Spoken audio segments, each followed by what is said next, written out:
офицеров российской армии, конечно, про любовь.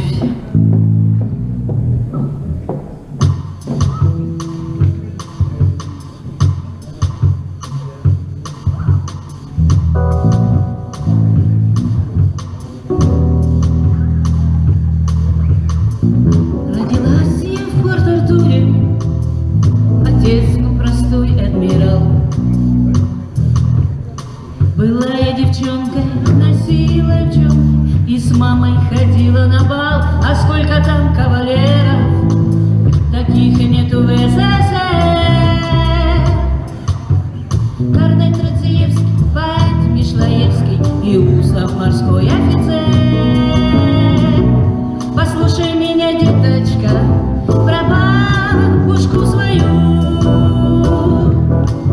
О, крест святой, я правду говорю.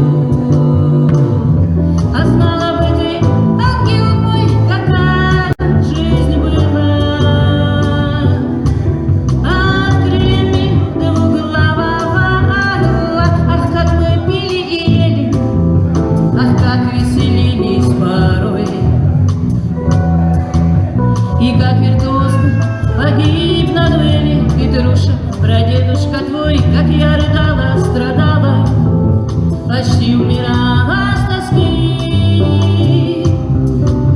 И грустное что-то с майором Чернотой играла в 4 руки. Послушай меня, деточка, про бабушку свою. Вот крест святой, я правду говорю.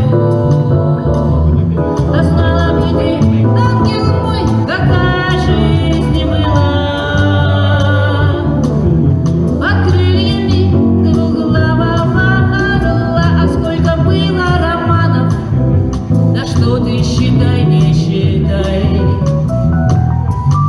Но помню я точно, влюблен был заочно в меня государь Николай. В меня государь Николай. Послушай меня, деточка, про бабушку свою.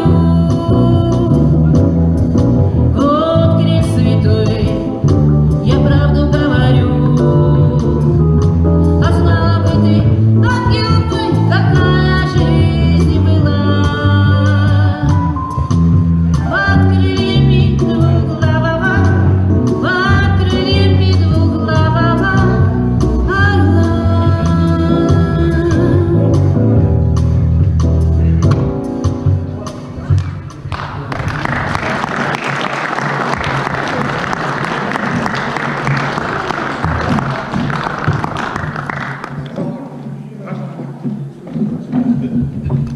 Всем спасибо еще раз. Праздником!